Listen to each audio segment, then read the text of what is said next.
ଯାତ୍ରା ପୁସ୍ତକ 35 ପର୍ବ।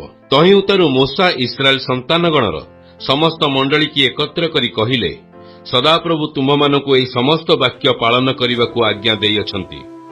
6 ଦିନ କର୍ମ କରାଯିବ, ମାତ୍ର ସପ୍ତମ ଦିନ ତୁମମାନଙ୍କ ନିକଟରେ ପବିତ୍ର ଦିନ ହେବ। ତାହା ସଦାପ୍ରଭୁଙ୍କ ଉଦ୍ଦେଶ୍ୟରେ ମହାବିଶ୍ରାମ ଦିନ ହେବ। ଯେ କେହି ସେହି ଦିନ କର୍ମ କରିବ, ତାହାର ପ୍ରାଣଦଣ୍ଡ ହେବ। ତୁମେମାନେ ବିଶ୍ରାମ ଦିନରେ ଆପଣାମାନଙ୍କର କୌଣସି ବାସସ୍ଥାନରେ ଅଗ୍ନି ଜାଳିବ ନାହିଁ। ଆଉ ମୋଶା ଇସ୍ରାଏଲ ସନ୍ତାନଗଣର ସମସ୍ତ ମଣ୍ଡଳୀ କି ଆହୁରି କହିଲେ, ସଦାପ୍ରଭୁ ଏହି ଆଜ୍ଞା ଦେଲେ, ତୁମେମାନେ ସଦାପ୍ରଭୁଙ୍କ ନିମନ୍ତେ ଆପଣାମାନଙ୍କ ମଧ୍ୟରୁ ଉପହାର ସଂଗ୍ରହ କର। ଯେ କେହି ସ୍ୱଚ୍ଛନ୍ଦମନା, ସେ ସଦାପ୍ରଭୁଙ୍କ ଉଦ୍ଦେଶ୍ୟରେ ସ୍ୱର୍ଣ୍ଣ ଓ ରୌପ୍ୟ ଓ ପିତ୍ତଳ, ପୁଣି ନୀଳବର୍ଣ୍ଣ ଓ ଧୂମ୍ରବର୍ଣ୍ଣ ଓ ସିନ୍ଦୁରବର୍ଣ୍ଣ ଓ ଶୁଭ୍ର ଓ କ୍ଷମସୂତ୍ର ଓ ଛାଗଲୋମ, ପୁଣି ରକ୍ତୀକୃତ ମେଷଚର୍ମ ଓ ଶିଶୁକ ଚର୍ମ ଓ ସିଟିମ୍ କାଷ୍ଠ, ପୁଣି ଦୀପାର୍ଥକ ତୈଳ, ଅଭିଷେକାର୍ଥକ ତୈଳ ଓ ସୁଗନ୍ଧି ଧୂପାର୍ଥକ ଗନ୍ଧ ଦ୍ରବ୍ୟ, ପୁଣି ଏଫୋଦ ଓ ବୁକୁପଟା ନିମନ୍ତେ ଗୋମେଦକ ମଣି ପ୍ରଭୃତି ଖର୍ଚ୍ଚନୀୟ ପ୍ରସ୍ତର, ଏହି ସମସ୍ତ ସଦାପ୍ରଭୁଙ୍କର ଉପହାର ଆଣିବ। ଆଉ ତୁମମାନଙ୍କ ମଧ୍ୟରୁ ପ୍ରତ୍ୟେକ ବିଜ୍ଞାମନା ଲୋକ ଆସି ସଦାପ୍ରଭୁଙ୍କ ଆଦିଷ୍ଟ ସକଳ ବସ୍ତୁ ନିର୍ମାଣ କରନ୍ତୁ, ଅର୍ଥାତ୍ ଆବାସ ଓ ତହିଁର ତମ୍ବୁ ଓ ଛାତ ଓ ଘୁଣ୍ଡି ଓ ପଟା ଓ ଅର୍ଗଳ ଓ ସ୍ତମ୍ଭ ଓ ଚୁଙ୍ଗି, ପୁଣି ସିନ୍ଦୁକ ଓ ତହିଁର ସାଙ୍ଗି ଓ ପାପାଚ୍ଛାଦନ ଓ ଆଚ୍ଛାଦନର ବିଚ୍ଛେଦ ବସ୍ତ୍ର, ପୁଣି ମେଜ ଓ ତହିଁର ସାଙ୍ଗି ଓ ପାତ୍ର ସକଳ ଓ ଦର୍ଶନୀୟ ରୋଟି, ପୁଣି ଦୀପ୍ତି ନିମନ୍ତେ ଦୀପବୃକ୍ଷ ଓ ତହିଁର ପାତ୍ର ଓ ପ୍ରଦୀପ ଓ ଦୀପାର୍ଥକ ତୈଳ, ପୁଣି ଧୂପବେଦୀ ଓ ତହିଁର ସାଙ୍ଗି ଓ ଅଭିଷେକାର୍ଥକ ତୈଳ ଓ ସୁଗନ୍ଧି ଧୂପ ଓ ଆବାସ ପ୍ରବେଶ ଦ୍ୱାରର ଆଚ୍ଛାଦନ ବସ୍ତ୍ର, ପୁଣି ହୋମବେଦୀ ଓ ତହିଁର ପିତ୍ତଳ ଝାଞ୍ଜିରି ଓ ସାଙ୍ଗି ଓ ପାତ୍ର ସକଳ, ପ୍ରକ୍ଷାଳନ ପାତ୍ର ଓ ତହିଁର ବୈଠିକି, ପୁଣି ପ୍ରାଙ୍ଗଣର ପରଦା ଓ ତହିଁର ସ୍ତମ୍ଭ ଓ ଚୁଙ୍ଗି ଓ ପ୍ରାଙ୍ଗଣ ଦ୍ୱାରର ଆଚ୍ଛାଦନ ବସ୍ତ୍ର, ପୁଣି ଆବାସର ମେଖ ଓ ପ୍ରାଙ୍ଗଣର ମେଖ ଓ ଉଭୟର ରଜ୍ଜୁ, ପୁଣି ପବିତ୍ର ସ୍ଥାନରେ ସେବା କରିବା ନିମନ୍ତେ ସୁଶୋଭିତ ବସ୍ତ୍ର, ଅର୍ଥାତ୍ ହାରଣ ଯାଜକଙ୍କ ନିମନ୍ତେ ପବିତ୍ର ବସ୍ତ୍ର, ଯାଜକ କର୍ମ ନିମନ୍ତେ ତାଙ୍କର ପୁତ୍ରମାନଙ୍କର ବସ୍ତ୍ର, ଏହି ସମସ୍ତ ପ୍ରସ୍ତୁତ କରିବ। ଅନନ୍ତର ଇସ୍ରାଏଲ ସନ୍ତାନଗଣର ସମସ୍ତ ମଣ୍ଡଳୀ ମୋଶାଙ୍କ ସମ୍ମୁଖରୁ ପ୍ରସ୍ଥାନ କଲେ। ପୁଣି ଯାହାର ମନ ଯାହାକୁ ପ୍ରବର୍ତ୍ତାଇଲା, ଯାହାର ଆତ୍ମା ଯାହାକୁ ଇଚ୍ଛୁକ କଲା, ସେମାନେ ସମାଗମ ତମ୍ବୁ ନିର୍ମାଣ କରନ୍ତେ ଓ ତତ୍ସମ୍ବନ୍ଧୀୟ ସମସ୍ତ କାର୍ଯ୍ୟ ଓ ପବିତ୍ର ବସ୍ତ୍ର ନିମନ୍ତେ ସଦାପ୍ରଭୁଙ୍କର ଉପହାର ଆଣିଲେ। ପୁଣି ପୁରୁଷ ଓ ସ୍ତ୍ରୀ ଯେତେ ଲୋକ ସ୍ୱଚ୍ଛନ୍ଦମନା ଥିଲେ, ସେ ସମସ୍ତେ ଆସି ଉରମଣି ଓ କୁଣ୍ଡଳ ଓ ଅଙ୍ଗୁରୀୟ ଓ ହାର ପ୍ରଭୃତି ସ୍ୱର୍ଣ୍ଣ ଅଳଙ୍କାର ସବୁ ଆଣିଲେ। ପ୍ରତ୍ୟେକ ଜଣ ସଦାପ୍ରଭୁଙ୍କ ଉଦ୍ଦେଶ୍ୟରେ ସ୍ୱର୍ଣ୍ଣର ଉପହାର ଉତ୍ସର୍ଗ କଲେ। ପୁଣି ଯେଉଁମାନଙ୍କ ନିକଟରେ ନୀଳ ଓ ଧୂମ୍ର ଓ ସୁନ୍ଦରବର୍ଣ୍ଣ ଓ ଶୁଭ୍ର କ୍ଷମସୂତ୍ର ଓ ଛାଗଲୋମ, ରକ୍ତୀକୃତ ମେଷଚର୍ମ ଓ ଶିଶୁକ ଚର୍ମ ଥିଲା, ସେମାନେ ପ୍ରତ୍ୟେକେ ତାହା ଆଣିଲେ। ପୁଣି ଯେ ରୂପାର କି ପିତ୍ତଳର ଉପହାର ଉତ୍ସର୍ଗ କଲା, ସେ ସଦାପ୍ରଭୁଙ୍କର ଉପହାର ଆଣିଲା। ଆଉ ଯାହା ନିକଟରେ ସେବାର କୌଣସି କର୍ମ ନିମନ୍ତେ ସିଟିମ୍ କାଷ୍ଠ ଥିଲା, ସେ ତାହା ଆଣିଲା। ବୁଦ୍ଧିମତୀ ସ୍ତ୍ରୀମାନେ ଆପଣା ଆପଣା ହସ୍ତରେ ସୂତା କାଟି ନୀଳ, ଧୂମ୍ର, ସିନ୍ଦୁରବର୍ଣ୍ଣ ଓ ଶୁଭ୍ର କ୍ଷମସୂତ୍ର ଆଣିଲେ। ପୁଣି ଯେଉଁ ସ୍ତ୍ରୀମାନଙ୍କର ମନ ଜ୍ଞାନରେ ପ୍ରବୃତ୍ତ ହେଲା, ସେ ସମସ୍ତେ ଛାଗଲୋମର ସୂତା କାଟିଲେ। ପୁଣି ଅଧ୍ୟକ୍ଷଗଣ ଏଫୋଦ ଓ ବୁକୁପଟା ନିମନ୍ତେ ଗୋମେକାଦି ଖଚନାର୍ଥକ ମଣି, ଆଉ ଦୀପ, ଅଭିଷେକାର୍ଥକ ତୈଳ, ସୁଗନ୍ଧି ଧୂପ ନିମନ୍ତେ ଗନ୍ଧ ଦ୍ରବ୍ୟ ଓ ତୈଳ ଆଣିଲେ। ଇସ୍ରାଏଲ ସନ୍ତାନଗଣ ସ୍ୱଇଚ୍ଛାରେ ସଦାପ୍ରଭୁଙ୍କ ଉଦ୍ଦେଶ୍ୟରେ ଉପହାର ଆଣିଲେ। ସଦାପ୍ରଭୁ ମୋଶାଙ୍କ ଦ୍ୱାରା ଯାହା ଯାହା କରିବାକୁ ଆଜ୍ଞା ଦେଇଥିଲେ, ତହିଁର କୌଣସି ପ୍ରକାର କର୍ମ କରିବା ପାଇଁ ଯେଉଁ ଯେଉଁ ପୁରୁଷ ଓ ସ୍ତ୍ରୀମାନଙ୍କର ମନ ସେମାନଙ୍କୁ ଇଚ୍ଛୁକ କଲା, ସେମାନେ ପ୍ରତ୍ୟେକ ଉପହାର ଆଣିଲେ। ଅନନ୍ତର ମୋଶା ଇସ୍ରାଏଲ ସନ୍ତାନଗଣକୁ ଆହୁରି କହିଲେ, ଦେଖ, ସଦାପ୍ରଭୁ ଜିହୁଦା ବଂଶୀୟ ହୁରର ପୌତ୍ର ଉରିର ପୁତ୍ର ବତ୍ସଲେକକୁ ନାମ ଧରି ଡାକିଲେ। ପୁଣି ତାହାକୁ ଜ୍ଞାନ, ବୁଦ୍ଧି, ବିଦ୍ୟା, କର୍ମ ନୈପୁଣ୍ୟଦାୟକ ପରମେଶ୍ୱରଙ୍କ ଆତ୍ମାରେ ପରିପୂର୍ଣ୍ଣ କରି ଚିତ୍ରକର୍ମ ଓ ସ୍ୱର୍ଣ୍ଣ, ରୌପ୍ୟ ଓ ପିତ୍ତଳ ଖୋଦନ ଓ ଖଚନାର୍ଥକ ମଣିକର୍ତ୍ତନ ଓ ନାନା ଶିଳ୍ପକର୍ମ ନିମନ୍ତେ କାଷ୍ଠ ଖୋଦନ ଏହିସବୁ ଶିଳ୍ପକର୍ମ କରିବା ପାଇଁ ତାହାକୁ ନିପୁଣ କଲେ। ପୁଣି ଶିକ୍ଷା ଦେବା ପାଇଁ ତାହାର ଓ ଦାନବଂଶୀୟ ଅହିସାମକର ପୁତ୍ର ଅହଲ୍ୟାବର ମନରେ ପ୍ରବୃତ୍ତି ଦେଲେ। ଆଉ ଖୋଦନ ଓ ଶିଳ୍ପକର୍ମ କରିବା ନିମନ୍ତେ ପୁଣି ନୀଳ ଓ ଧୂମ୍ର ଓ ସିନ୍ଦୁର ବର୍ଣ୍ଣ ଓ ଶୁଭ୍ର କ୍ଷମସୂତ୍ରରେ ସୂଚୀକର୍ମ ଓ ତନ୍ତିକର୍ମ କରିବା ନିମନ୍ତେ ଅର୍ଥାତ୍ ଯାବତୀୟ ଶିଳ୍ପକର୍ମ ଓ ଚିତ୍ରକର୍ମ କରିବା ପାଇଁ ସେମାନଙ୍କ ମନକୁ ଜ୍ଞାନରେ ପରିପୂର୍ଣ୍ଣ କଲେ। ଯାତ୍ରା ପୁସ୍ତକ 36 ପର୍ବ। ଏ ନିମନ୍ତେ ସଦାପ୍ରଭୁଙ୍କର ସମସ୍ତ ଆଜ୍ଞା ଅନୁସାରେ ପବିତ୍ର ସ୍ଥାନର କାର୍ଯ୍ୟ ସକଳ ରଚନା କରିବାକୁ ସଦାପ୍ରଭୁ ବତ୍ସଲେଲ ଓ ଅହଲ୍ୟାବ ପ୍ରଭୃତି ଯେଉଁମାନଙ୍କୁ ଜ୍ଞାନ ଓ ବୃଦ୍ଧି ଦେଇଛନ୍ତି ସେହିସବୁ ବିଜ୍ଞାମନା ଲୋକ କର୍ମ କରିବେ। ଅନନ୍ତର ମୂଷା ସେହି ବତ୍ସଲେଲ ଓ ଅହଲ୍ୟାବକୁ ଓ ସଦାପ୍ରଭୁଙ୍କଠାରୁ ମନର ଜ୍ଞାନପ୍ରାପ୍ତ ଅନ୍ୟ ସବୁ ବିଜ୍ଞାମନା ଲୋକଙ୍କୁ ସେହି କର୍ମ କରିବା ପାଇଁ ମନରେ ପ୍ରବୃତ୍ତିପ୍ରାପ୍ତ ଲୋକମାନଙ୍କୁ ଡାକିଲେ। ତହିଁରେ ସେମାନେ ପବିତ୍ର ସ୍ଥାନର କାର୍ଯ୍ୟ ରଚନା କରିବା ନିମନ୍ତେ ଇସ୍ରାଏଲ ସନ୍ତାନଗଣର ଆନିତ ଉପହାର ସବୁ ମୂଷାଙ୍କଠାରୁ ଗ୍ରହଣ କଲେ। ତଥାପି ଲୋକମାନଙ୍କ ପ୍ରତି ପ୍ରଭାତରେ ତାଙ୍କ ନିକଟକୁ ସ୍ୱଚ୍ଛାରେ ଆହୁରି ଉପହାର ଆଣିଲେ। ତେଣୁ ପବିତ୍ର ସ୍ଥାନର ସମସ୍ତ କର୍ମକାରୀ ବିଜ୍ଞାମନା ଲୋକମାନେ ଆପଣା ଆପଣା କର୍ମରୁ ଆସି ମୂଷାଙ୍କୁ କହିଲେ, ସଦାପ୍ରଭୁ ଯାହା ଯାହା ରଚନା କରିବାକୁ ଆଜ୍ଞା ଦେଇଅଛନ୍ତି ଲୋକମାନେ ସେହି କାର୍ଯ୍ୟ ନିମନ୍ତେ ପ୍ରୟୋଜନୀୟ ଦ୍ରବ୍ୟରୁ ଅତି ଅଧିକ ଆଣୁଛନ୍ତି। ତହିଁରେ ମୂଷା ଆଜ୍ଞା ଦେଇ ଛାଉଣୀର ସର୍ବତ୍ର ଏହା ଘୋଷଣା କରାଇଲେ, ପୁରୁଷ କି ସ୍ତ୍ରୀ ପବିତ୍ର ସ୍ଥାନ ନିମନ୍ତେ ଆଉ ଉପହାର ପ୍ରସ୍ତୁତ ନ କରନ୍ତୁ। ଏଣୁ ଲୋକମାନେ ଆଣିବାରୁ ନିବୃତ୍ତ ହେଲେ, କାରଣ ସମସ୍ତ କର୍ମ କରିବାକୁ ସେମାନଙ୍କର ଦ୍ରବ୍ୟ ଓ ପ୍ରଚୁର ଓ ତତୋଧିକ ଥିଲା। ଅନନ୍ତର କର୍ମକାରୀମାନଙ୍କର ମଧ୍ୟରେ ପ୍ରତ୍ୟେକ ବିଜ୍ଞାମନା ଲୋକ ବଳା ଶୁଭ୍ର କ୍ଷମସୂତ୍ର ନୀଳ ଧୂମ୍ର ଓ ସିନ୍ଦୁରବର୍ଣ୍ଣ ସୂତ୍ର ଦ୍ୱାରା ଆବାସର 10 ଯବନିକା ପ୍ରସ୍ତୁତ କଲେ। ପୁଣି ତହିଁ ମଧ୍ୟରେ ଶିଳ୍ପକର୍ମରେ କିରୁବଗଣ ଆକୃତି କଲେ। ପ୍ରତ୍ୟେକ ଯବନିକା 28 ହସ୍ତ ଦୀର୍ଘ, ପ୍ରତ୍ୟେକ ଯବନିକା 4 ହସ୍ତ ପ୍ରସ୍ତ ଓ ସମସ୍ତ ଯବନିକାର ସମାନ ପରିମାଣ ଥିଲା। ପୁଣି ସେ 5 ଯବନିକା ଏକତ୍ର ଯୋଗ କଲେ, ଅନ୍ୟ 5 ଯବନିକା ଏକତ୍ର ଯୋଗ କଲେ। ଆଉ ସେ ଯୋଡ଼ା ସ୍ଥାନରେ ପ୍ରଥମ ଅନ୍ତ୍ୟ ଯବନିକାର ଧଡ଼ିରେ ନୀଳସୂତ୍ରର ଗୁଣ୍ଡି ଘରା କଲେ। ଯୋଡ଼ ସ୍ଥାନର ଦ୍ୱିତୀୟ ଅନ୍ତ୍ୟ ଯବନିକାର ଧଡ଼ିରେ ତଦ୍ରୂପ କଲେ। ସେ ପ୍ରଥମ ଯବନିକାର ଧଡ଼ିରେ 50 ଗୁଣ୍ଡି ଘରା ଓ ଯୋଡ଼ା ସ୍ଥାନର ଦ୍ୱିତୀୟ ଯବନିକାର ଧଡ଼ିରେ 50 ଗୁଣ୍ଡି ଘରା କଲେ। ସେହି ଗୁଣ୍ଡି ଘରା ସବୁ ପରସ୍ପର ସମ୍ମୁଖୀନ ରହିଲା। ଆଉ ସେ 50 ସ୍ୱର୍ଣ୍ଣ ଗୁଣ୍ଡି କରି ଗୁଣ୍ଡିରେ ଯବନିକା ସକଳ ପରସ୍ପର ଯୋଡ଼ିଲେ। ତହିଁରେ ଆବାସ ଏକ ହିଁ ହେଲା। ଏ ଉତ୍ତାରେ ସେ ଆବାସର ଆଚ୍ଛାଦନାର୍ଥକ ତମ୍ବୁ ନିମନ୍ତେ ଛାଗଲୋମର 11 ଯବନିକା ପ୍ରସ୍ତୁତ କଲେ। ପ୍ରତ୍ୟେକ ଯବନିକାର ଦୀର୍ଘତା 30 ହସ୍ତ ଓ ପ୍ରସ୍ତତା 4 ହସ୍ତ ସେହି 11 ଯବନିକାର ସମାନ ପରିମାଣ ଥିଲା। ପୁଣି ସେ 5 ଯବନିକା ପରସ୍ପର ଯୋଡ଼ି ପୃଥକ୍ ରଖିଲେ ଓ ଅନ୍ୟ 6 ଯବନିକା ଯୋଡ଼ି ପୃଥକ୍ ରଖିଲେ। ଯୋଡ଼ ସ୍ଥାନର ପ୍ରଥମ ଅନ୍ତ୍ୟ ଯବନିକାର ଧଡ଼ିରେ 50 ଗୁଣ୍ଡି ଘରା କଲେ ଓ ଦ୍ୱିତୀୟ ଯବନିକାର ଯୋଡ଼ ସ୍ଥାନ ଧଡ଼ିରେ 50 ଗୁଣ୍ଡି ଘରା କଲେ। ଆଉ ସେ ଯୋଡ଼ ଦେଇ ଏକ ତମ୍ବୁ କରିବା ପାଇଁ ପିତ୍ତଳର 50 ଗୁଣ୍ଡି କଲେ। ପୁଣି ସେ ରକ୍ତୀକୃତ ମେଷ ଚର୍ମରେ ତମ୍ବୁର ଏକ ଛାତ ଓ ତହିଁ ଉପରେ ଶିଶୁକ ଚର୍ମରେ ଏକ ଛାତ ପ୍ରସ୍ତୁତ କଲେ। ଅନନ୍ତର ସେ ଆବାସ ନିମିତ୍ତ ସିଟିମ୍ କାଷ୍ଟର ଠିଆ ପଟା ପ୍ରସ୍ତୁତ କଲେ।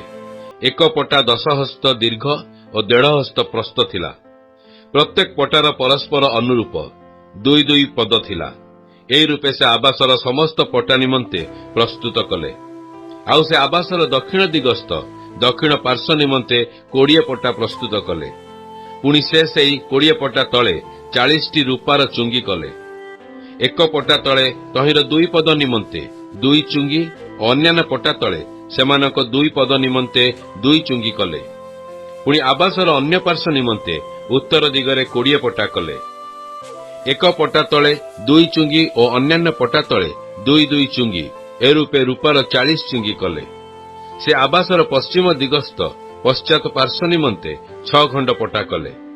ପୁଣି ଆବାସର ସେହି ପଶ୍ଚାତ ଭାଗରେ 2 କୋଣ ନିମନ୍ତେ 2 ଖଣ୍ଡ ପଟା କଲେ।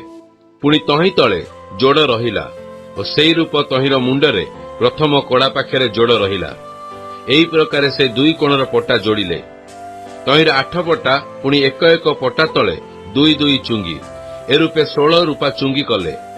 ଆଉ ସେ ସିଟିମ୍ କାଷ୍ଟରେ ଅର୍ଗଳ ପ୍ରସ୍ତୁତ କରି ଆବାସର ଏକ ପାର୍ଶ୍ୱସ୍ଥ ପଟାରେ 5 ଅର୍ଗଳ ଓ ଅନ୍ୟ ପାର୍ଶ୍ୱସ୍ଥ ପଟାରେ 5 ଅର୍ଗଳ, ପୁଣି ଆବାସର ପଶ୍ଚିମ ଦିଗସ୍ଥ ପଶ୍ଚାତ୍ ପାର୍ଶ୍ୱର ପଟାରେ 5 ଅର୍ଗଳ ଦେଲେ।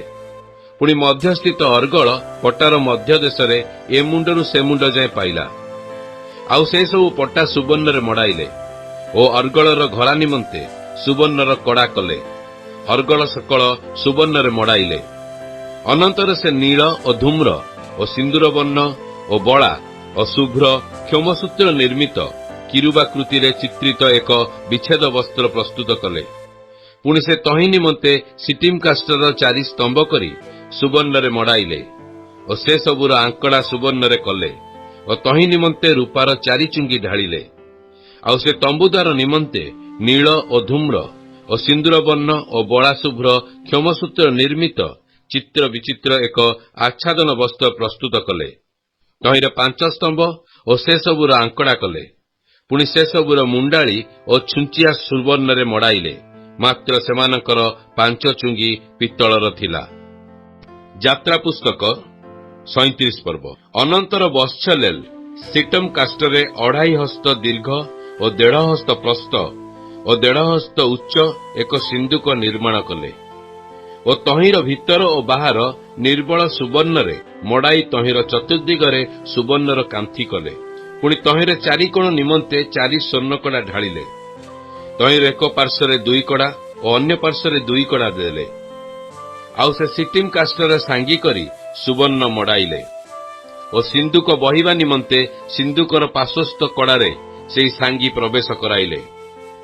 ଏଉତାରେ ସେ ନିର୍ମଳ ସୁବର୍ଣ୍ଣରେ 2.5 ହସ୍ତ ଦୀର୍ଘ ଓ 1.5 ହସ୍ତ ପ୍ରସ୍ଥ ଏକ ପାପାଛେଦନ ନିର୍ମାଣ କଲେ। ପୁଣି ପିଟା ସୁବର୍ଣ୍ଣରେ 2 କିରୁବ ନିର୍ମାଣ କରି ପାପାଛେଦନର 2 ମୁଣ୍ଡରେ ରଖିଲେ। ତହିଁରେ ଏକ ମୁଣ୍ଡରେ ଏକ କିରୁବ ଓ ଅନ୍ୟ ମୁଣ୍ଡରେ ଅନ୍ୟ ଏକ କିରୁବ ସ୍ଥାପନ କଲେ। ପାପାଛେଦନର 2 ମୁଣ୍ଡରେ 2 କିରୁବକୁ ତହିଁର ଅଂଶ କରି ରଖିଲେ।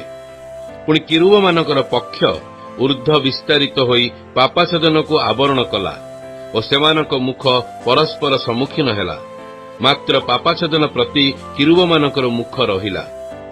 ତହିଁଉତାରୁ ସେ ସିଟିମ୍ କାଷ୍ଟରେ 2 ହସ୍ତ ଦୀର୍ଘ 1 ହସ୍ତ ପ୍ରସ୍ଥ ଓ 1.5 ହସ୍ତ ଉଚ୍ଚ ଗୋଟିଏ ମେଜ ନିର୍ମାଣ କଲେ। ପୁଣି ତାହା ନିର୍ମଳ ସୁବର୍ଣ୍ଣରେ ମଡ଼ାଇଲେ ଓ ତହିଁର ଚତୁର୍ଦିଗରେ ସୁବର୍ଣ୍ଣର କାନ୍ଥି କଲେ। ପୁଣି ସେ ତହିଁର ଚତୁର୍ଦିଗରେ 4 ଅଙ୍ଗୁଳି ପରିମିତ ଏକ ବେଷ୍ଟନ କଲେ ଓ ସେହି ବେଷ୍ଟନର ଚତୁର୍ଦିଗରେ ସୁବର୍ଣ୍ଣର କାନ୍ଥି କଲେ। ଆଉ ସୁବର୍ଣ୍ଣରେ 4 କଡ଼ା ଢାଳି ତହିଁର 4 ପାହ୍ୟାର 4 କୋଣରେ ରଖିଲେ। ସେହି କଡ଼ା ପାର୍ଶ୍ୱ କାଷ୍ଠର ସନ୍ନିକଟ ଓ ମେଜ ବହିବା ନିମନ୍ତେ ସାଙ୍ଗିର ଘରା ଥିଲା। ପୁଣି ସେ ସେହି ମେଜ ବହନାର୍ଥେ ସିଟିମ୍ କାଷ୍ଟରେ ସାଙ୍ଗି ନିର୍ମାଣ କରି ସୁବର୍ଣ୍ଣରେ ମଡ଼ାଇଲେ। ଆହୁରି ସେ ମେଜର ଉପରିସ୍ଥ ପାତ୍ର ସକଳ ଅର୍ଥାତ୍ ତହିଁର ଥାଳି ଓ ଚମଚ ଓ ପାତ୍ର ଢାଳିବା ନିମନ୍ତେ ଗଡ଼ୁ ସକଳ ନିର୍ମଳ ସୁବର୍ଣ୍ଣରେ ନିର୍ମାଣ କଲେ। ଆହୁରି ସେ ନିର୍ମଳ ସୁବର୍ଣ୍ଣରେ ଏକ ଦୀପବୃକ୍ଷ ନିର୍ମାଣ କଲେ। ସେ ପିଟାକର୍ମରେ ଦୀପବୃକ୍ଷ ତହିଁର ଗଣ୍ଡି ଓ ଶାଖା ନିର୍ମାଣ କଲେ। ଆଉ ତହିଁର ଗୋଲାଧାର ଓ କଳିକା ଓ ପୁଷ୍ପ ତହିଁରେ ସଂଲଗ୍ନ ହେଲା। ସେହି ଦୀପବୃକ୍ଷର ଏକ ପାର୍ଶ୍ୱରୁ 3 ଶାଖା ଓ ଦୀପବୃକ୍ଷର ଅନ୍ୟ ପାର୍ଶ୍ୱରୁ 3 ଶାଖା, ଏହି 6 ଶାଖା ତହିଁର ପାର୍ଶ୍ୱରୁ ନିର୍ଗତ ହେଲା। ପୁଣି ଏକ ଶାଖାରେ ବାଦାମ ପୁଷ୍ପାକୃତି 3 ଗୋଲାଧାର କଳିକା ଓ ପୁଷ୍ପ, ପୁଣି ଅନ୍ୟ ଶାଖାରେ ବାଦାମ ପୁଷ୍ପାକୃତି 3 ଗୋଲାଧାର କଳିକା ଓ ପୁଷ୍ପ, ଏହି ରୂପେ ଦୀପବୃକ୍ଷରୁ ନିର୍ଗତ 6 ଶାଖାରେ ରହିଲା। ମାତ୍ର ଦୀପବୃକ୍ଷରେ ବାଦାମ ପୁଷ୍ପାକୃତି 4 ଗୋଲାଧାର ଓ ତହିଁର କଳିକା ଓ ପୁଷ୍ପ ରହିଲା। ଆଉ ତହିଁରୁ ଯେଉଁ 6 ଶାଖା ନିର୍ଗତ ହେଲା, ତଦନୁସାରେ ଏକ ଶାଖା ଦ୍ୱୟର ତଳେ ଏକ କଳିକା, ଅନ୍ୟ ଶାଖା ଦ୍ୱୟର ତଳେ ଏକ କଳିକା, ଅନ୍ୟତର ଶାଖା ଦ୍ୱୟର ତଳେ ଏକ କଳିକା ରହିଲା। ଏହି କଳିକା ଓ ଶାଖା ତହିଁର ଅଂଶ ହେଲା ଓ ସମସ୍ତ ନିର୍ମଳ ସୁବର୍ଣ୍ଣ ନିର୍ମିତ ଏକ ପିଟାକର୍ମ ହେଲା। ଆଉ ସେ ତହିଁ ପାଇଁ ସପ୍ତ ପ୍ରଦୀପ ଓ ଚିମୁଟା ଅଙ୍ଗାରଧାନୀ ନିର୍ମଳ ସୁବର୍ଣ୍ଣରେ ନିର୍ମାଣ କଲେ। ସେ ଏକ ମହଣ ପରିମିତ ନିର୍ମଳ ସୁବର୍ଣ୍ଣରେ ତାହା ଓ ତହିଁର ସମସ୍ତ ପାତ୍ର ନିର୍ମାଣ କଲେ।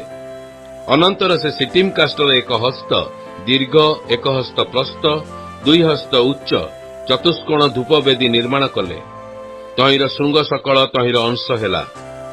ଆଉ ତାହା ଓ ତହିଁର ପୁଷ୍ଟ ତହିଁର ଚାରିପାର୍ଶ୍ୱ ଓ ତହିଁର ଶୃଙ୍ଗ ସକଳ ନିର୍ମଳ ସୁବର୍ଣ୍ଣରେ ମଡ଼ାଇଲେ। ପୁଣି ସେ ତହିଁର ଚାରିଆଡ଼େ ସୁବର୍ଣ୍ଣର କାନ୍ଥି କଲେ। ପୁଣି ତହିଁର ବହନାର୍ଥକ ସାଙ୍ଗୀର ଘରା ନିମନ୍ତେ ତହିଁ କାନ୍ଥି ତଳେ ଦୁଇ ପାର୍ଶ୍ୱର ଦୁଇ କୋଣରେ ସୁବର୍ଣ୍ଣର ଦୁଇ ଦୁଇ କଡ଼ା ନିର୍ମାଣ କଲେ। ଆଉ ସିଟିମ୍ କାଷ୍ଠରେ ସାଙ୍ଗୀ କଲେ ଓ ତାହା ସୁବର୍ଣ୍ଣରେ ମଡ଼ାଇଲେ।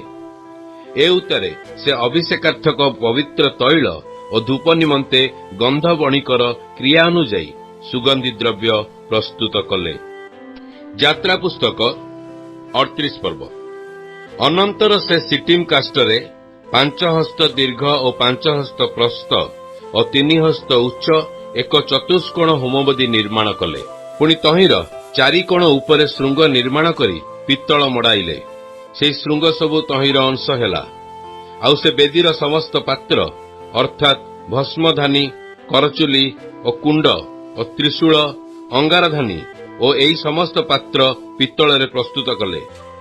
ଏହି ବେଦୀର ବେଢ଼ ତଳେ ନିମ୍ନରୁ ମଧ୍ୟ ପର୍ଯ୍ୟନ୍ତ ପିତ୍ତଳ ନିର୍ମିତ ଜାଲି ଜାଞ୍ଜିର କଲେ।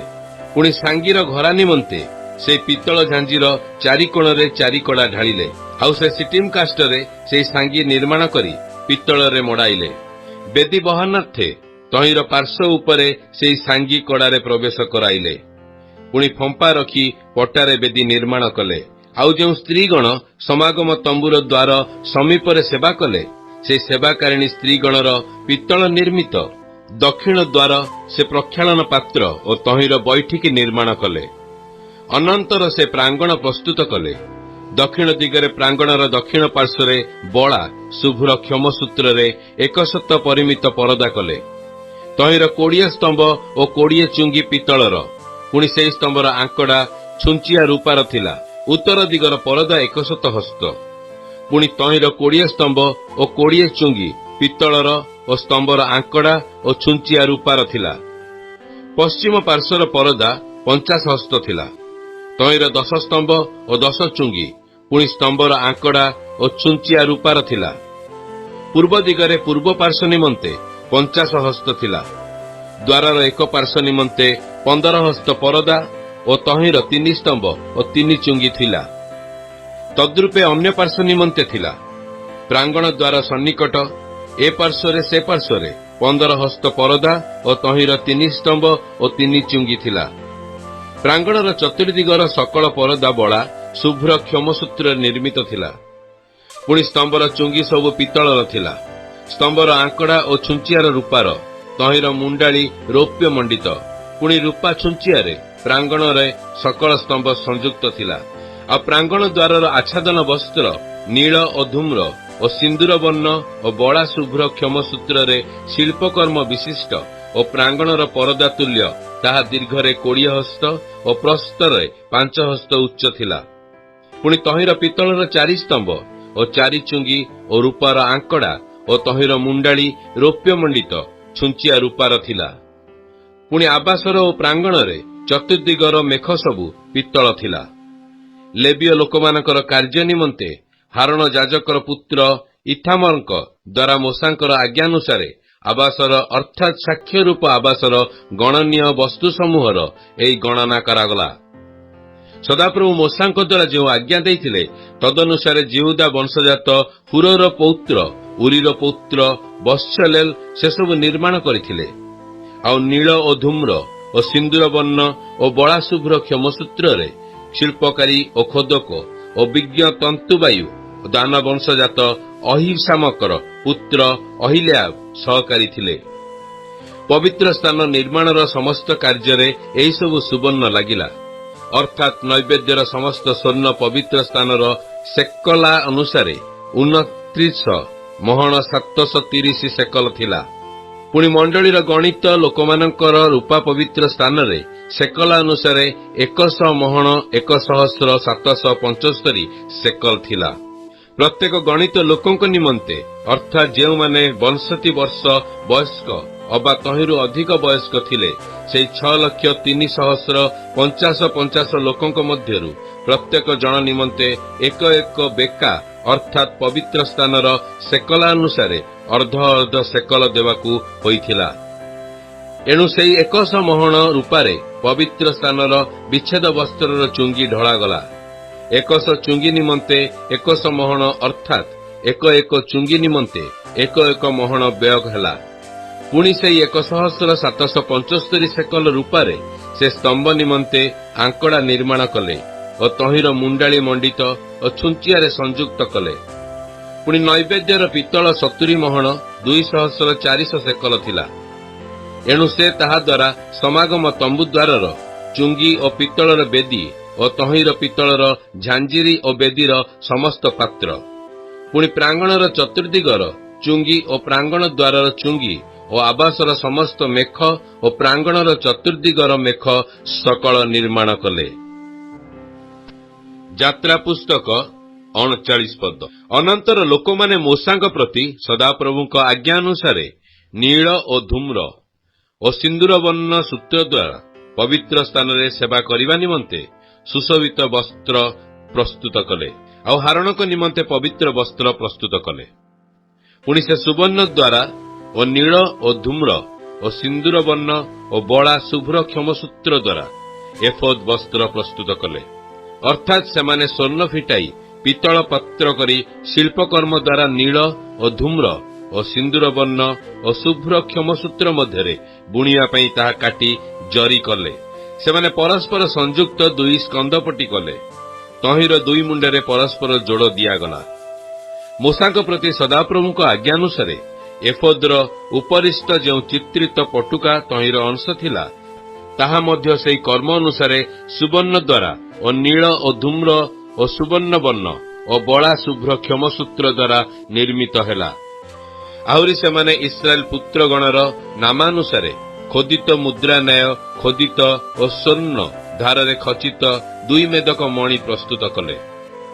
ପୁଣି ସେ ସଦାପ୍ରଭୁଙ୍କ ଆଜ୍ଞାନୁସାରେ ଏଫୋଦର 2 ସ୍କନ୍ଧପଟି ଉପରେ ଇସ୍ରାଏଲ ପୁତ୍ରମାନଙ୍କ ସ୍ମରଣାର୍ଥକ ମଣି ରୂପେ ତାହା ବସାଇଲେ।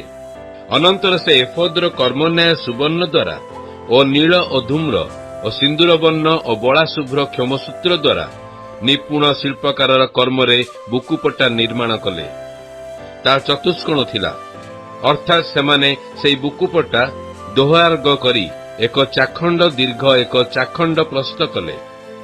ପୁଣି ତାହା 4 ପଙ୍କ୍ତି ମଣିରେ ଖଚିତ କଲେ।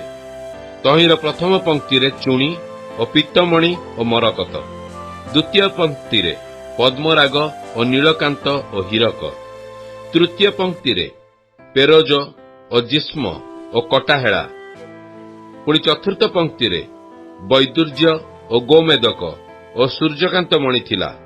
ଏହିସବୁ ମଣି ସ୍ୱର୍ଣ୍ଣଧାରରେ ବସାଗଲା। ପୁଣି ଇସ୍ରାଏଲ ପୁତ୍ରମାନଙ୍କ ନାମାଙ୍କିତ ଏହିସବୁ ମଣି ସେମାନଙ୍କ ନାମ ଅନୁସାରେ 12 ହେଲା ଓ ମୁଦ୍ରା ନ୍ୟାୟ 1 ମଣିରେ 12 ବଂଶର 1 ନାମ ରହିଲା। ଏ ଉତ୍ତାରେ ସେମାନେ ବୁକୁପଟାରେ ନିର୍ମଳ ସୁବର୍ଣ୍ଣ ଦ୍ୱାରା ମାଳା ତୁଲ୍ୟ ମୋଡ଼ା ଜଞ୍ଜିର ନିର୍ମାଣ କଲେ। 2 ସ୍ୱର୍ଣ୍ଣଧାର ଓ 2 ସ୍ୱର୍ଣ୍ଣ କଡ଼ା ନିର୍ମାଣ କରି ବୁକୁପଟାର 2 ପ୍ରାନ୍ତରେ ସେହି 2 କଡ଼ା ଲଗାଇଲେ। ଆଉ ବୁକୁପଟାର ପ୍ରାନ୍ତସ୍ଥିତ 2 କଡ଼ା ମଧ୍ୟରେ ସେହି 2 ମୋଡ଼ା ସ୍ୱର୍ଣ୍ଣ ଜଞ୍ଜିର ଲଗାଇଲେ। ପୁଣି ମୋଡ଼ା ଜଞ୍ଜିରର 2 ମୁଣ୍ଡ ଓ 2 ଆଧାରରେ ବନ୍ଦ କରି ଏଫୋଦ୍ ବସ୍ତ୍ର ସମ୍ମୁଖସ୍ଥ 2 ସ୍କନ୍ଧପଟି ଉପରେ ରଖିଲେ। ପୁଣି ସେମାନେ 2 ସ୍ୱର୍ଣ୍ଣ କଡ଼ା ନିର୍ମାଣ କରି ବୁକୁପଟାର 2 ପ୍ରାନ୍ତରେ ଏଫୋଦର ସମ୍ମୁଖସ୍ଥ ଭିତର ଭାଗରେ ରଖିଲେ। ସେମାନେ ଆଉ 2 ସ୍ୱର୍ଣ୍ଣ କଡ଼ା କରି ଏଫୋଦର 2 ସ୍କନ୍ଧପଟି ତଳେ ତହିଁ ସମ୍ମୁଖ ଭାଗର ଯୋଡ଼ା ସ୍ଥାନର ଏଫୋଦର ଚିତ୍ରିତ ପଟୁକା ଉପରେ ତାହା ରଖିଲେ। ଆଉ ବୁକୁପଟା ଯେପରି ଏଫୋଦର ଚିତ୍ରିତ ପଟୁକା ଉପରେ ଥାଇ ଏଫୋଦରୁ ଖସି ନ ପଡ଼େ, ଏଥିପାଇଁ ସେମାନେ ବୁକୁପଟାକୁ ନିଜ କଡ଼ାରେ ନୀଳ ସୂତ୍ର ଦ୍ୱାରା ଏଫୋଦର କଡ଼ା ସହିତ ବନ୍ଦ କରି ରଖିଲେ। ମୋଶାଙ୍କ ପ୍ରତି ସଦାପ୍ରଭୁଙ୍କ ଆଜ୍ଞାନୁସାରେ ଏହା କରାଗଲା। ଅନନ୍ତର ମୋଶାଙ୍କ ପ୍ରତି ସଦାପ୍ରଭୁଙ୍କ ଆଜ୍ଞାନୁସାରେ ସେ ବୁଣା କର୍ମରେ ଏଫୋଦର ଚୋଗା ସମ୍ପୂର୍ଣ୍ଣ ନୀଳବର୍ଣ୍ଣ କଲେ। ସେହି ଚୋଗା ମଧ୍ୟସ୍ଥଳରେ ସାଞ୍ଜୁଆର ଗଳଦେଶ ନ୍ୟାୟ ଛିଦ୍ର ଥିଲା, ତାହା ଯେପରି ଛିଣ୍ଡି ନ ଯାଏ, ଏଥିପାଇଁ ସେହି ଗଳାର ଚାରିପାଖରେ ବୁଣା କର୍ମ ଥିଲା। ପୁଣି ସେମାନେ ଚୋଗାର ଅଞ୍ଚଳର ଚତୁର୍ଦିଗରେ ନୀଳ ଓ ଧୂମ୍ର ଓ ସିନ୍ଦୁର ବର୍ଣ୍ଣ ବଳା ସୂତ୍ରରେ ଡାଳିମ୍ବ ନିର୍ମାଣ କଲେ। ଆଉ ସେମାନେ ଡାଳିମ୍ବ ମଧ୍ୟରେ ନିର୍ମଳ ସ୍ୱର୍ଣ୍ଣ ଦ୍ୱାରା ଘଣ୍ଟି କରି ଚୋଗା ଅଞ୍ଚଳର ଚାରିଆଡ଼ରେ ଡାଳିମ୍ବର ମଧ୍ୟ ରଖିଲେ। ଅର୍ଥାତ୍ ସେବା କରଣାର୍ଥେ ଚୋଗା ଅଞ୍ଚଳର ଚାରିଆଡ଼ରେ 1 ଘଣ୍ଟି ଉତ୍ତାରୁ 1 ଡାଳିମ୍ବ ଓ ଏକ ଘଣ୍ଟି ଉତାରୁ ଏକ ଡାଳିମ୍ବ ଏହି ରୂପ କଲେ। ଅନନ୍ତର ମୂଷାଙ୍କ ପ୍ରତି ସଦାପ୍ରଭୁଙ୍କ ଆଜ୍ଞାନୁସାରେ ସେମାନେ ହାରଣ ଓ ତାଙ୍କର ପୁତ୍ରଗଣ ନିମନ୍ତେ ଶୁଭ୍ରକ୍ଷମ ସୂତ୍ର ଦ୍ୱାରା ତନ୍ତୁବାୟୁ ନିର୍ମିତ ଜାମା ଓ ଶୁଭ୍ରକ୍ଷମ ସୂତ୍ର ନିର୍ମିତ ପାଗ ଓ ଶୁଭ୍ରକ୍ଷମ ସୂତ୍ର ନିର୍ମିତ ଶିରଭୂଷଣ ଓ ବଳା ଶୁଭ୍ରକ୍ଷମ ସୂତ୍ର ନିର୍ମିତ ଶୁକ୍ଳ ଜଙ୍ଘିଆ ପ୍ରସ୍ତୁତ କଲେ। ଆଉ ବଳା ଶୁଭ୍ରକ୍ଷମ ଓ ନୀଳ ଧୂମ୍ର ଓ ସିନ୍ଦୁରବର୍ଣ୍ଣ ସୂତ୍ରରେ ସୂଚିକର୍ମ ବିଶିଷ୍ଟ ଏକ କଟିବନ୍ଧନ ପ୍ରସ୍ତୁତ କଲେ। ଅନନ୍ତର ମୂଷାଙ୍କ ପ୍ରତି ସଦାପ୍ରଭୁଙ୍କ ଆଜ୍ଞାନୁସାରେ ସେମାନେ ନିର୍ମଳ ସୁବର୍ଣ୍ଣରେ ପବିତ୍ର ମୁକୁଟର ପତ୍ର ପ୍ରସ୍ତୁତ କରି ଖୋଦିତ ମୁଦ୍ରଣାୟ ତହିଁ ଉପରେ ସଦାପ୍ରଭୁଙ୍କ ଉଦ୍ଦେଶ୍ୟରେ ପବିତ୍ର ଏହା ଲେଖିଲେ। ପୁଣି ଉର୍ଦ୍ଧ୍ୱରେ ପାଗ ଉପରେ ରଖିବା ନିମନ୍ତେ ତାହା ନୀଳ ସୂତ୍ରରେ ବାନ୍ଧିଲେ। ଏହି ପ୍ରକାରେ ସମାଗମ ତମ୍ବୁ ରୂପ ଆବାସର ସମସ୍ତ କାର୍ଯ୍ୟ ସମାପ୍ତ ହେଲା। ଇସ୍ରାଏଲ ସନ୍ତାନଗଣ ତାହା କଲେ। ମୂଷାଙ୍କ ପ୍ରତି ସଦାପ୍ରଭୁଙ୍କ ଆଜ୍ଞାନୁସାରେ ସେମାନେ ସମସ୍ତ କର୍ମ କଲେ। ଅନନ୍ତର ସେମାନେ ମୂଷାଙ୍କ ନିକଟକୁ ସେହି ଆବାସ ଆଣିଲେ, ଅର୍ଥାତ୍ ତମ୍ବୁ ଓ ତହିଁର ସକଳ ପାତ୍ର, ଘୁଣ୍ଡି, ପଟା, ଅର୍ଗଳ ଆଉ ସ୍ତମ୍ଭ ଓ ଚୁଙ୍ଗି।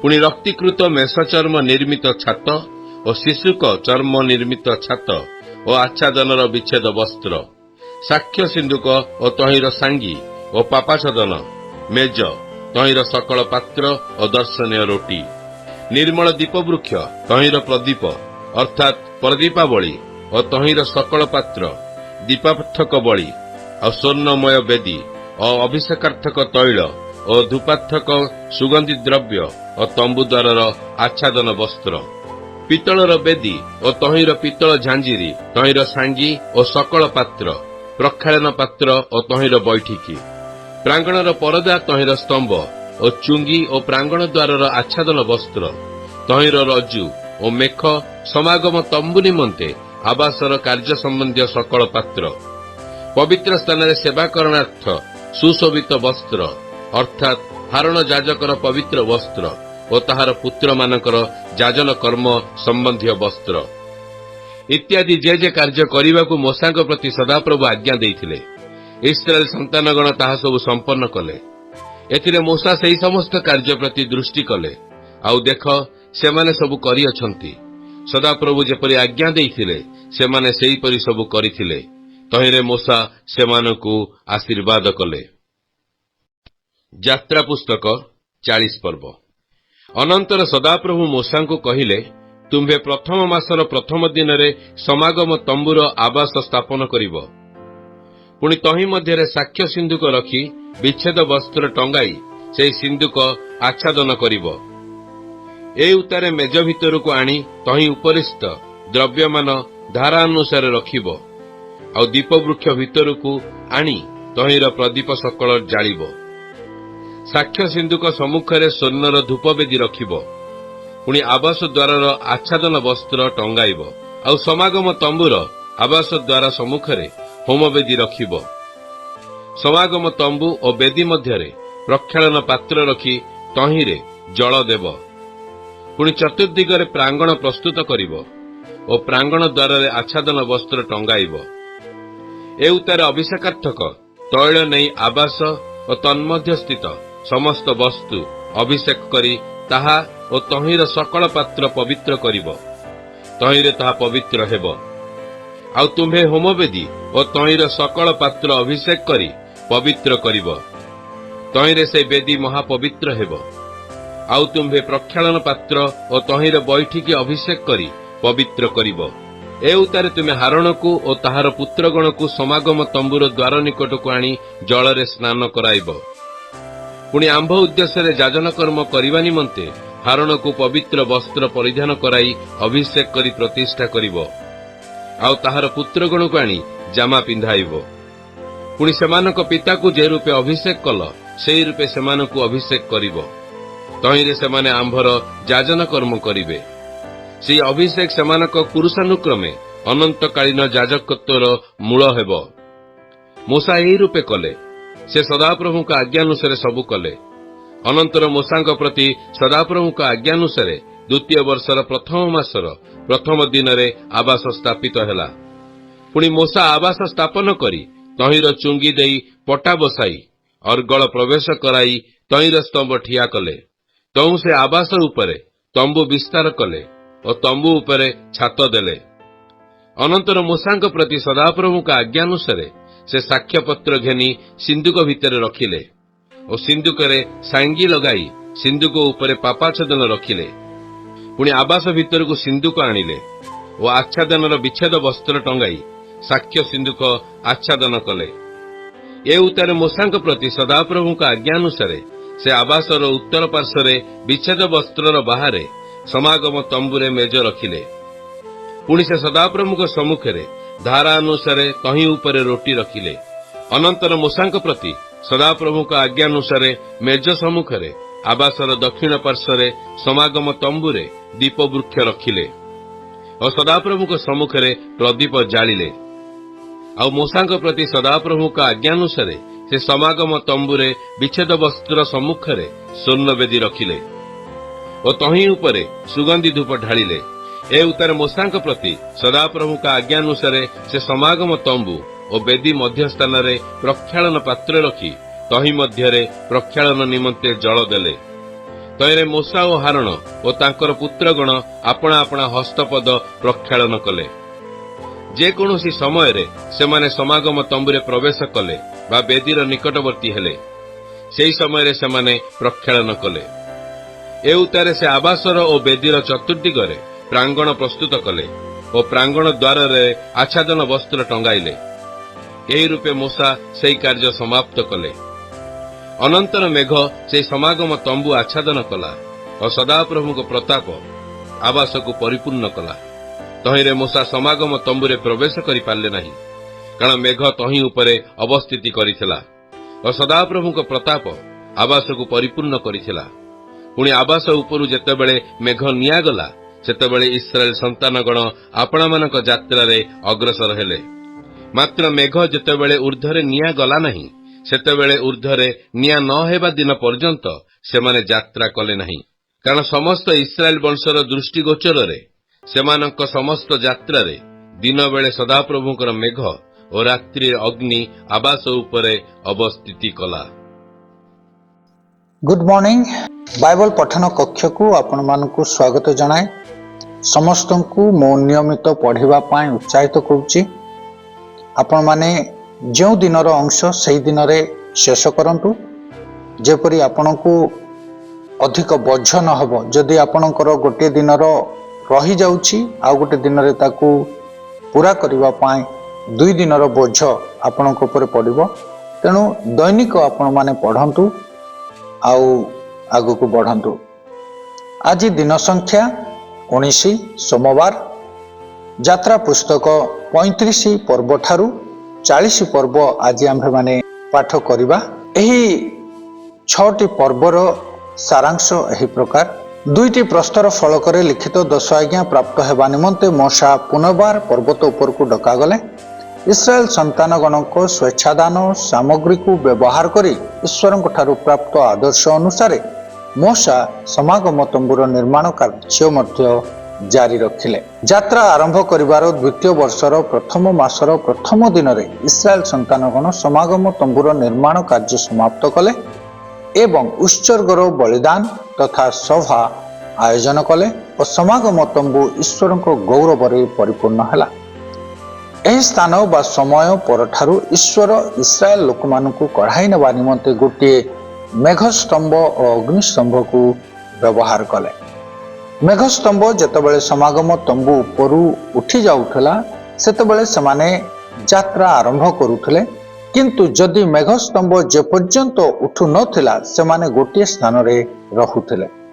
ମେଘ ଜିହୋୱା ଶେକାଏନା ଦିନବେଳେ ସମାଗମ ତମ୍ବୁ ଉପରେ ଅବସ୍ଥାନ କରୁଥିଲେ ଏବଂ ଅଗ୍ନିସ୍ତମ୍ଭ ମେଘ ମଧ୍ୟରେ ବିରାଜମାନ ରହି ଉତ୍ତାପ ଓ ଥଣ୍ଡାରୁ ସୁରକ୍ଷା କରି ଇସ୍ରାଏଲ ଲୋକମାନଙ୍କୁ କଢ଼ାଇ ନେଉଥିଲେ।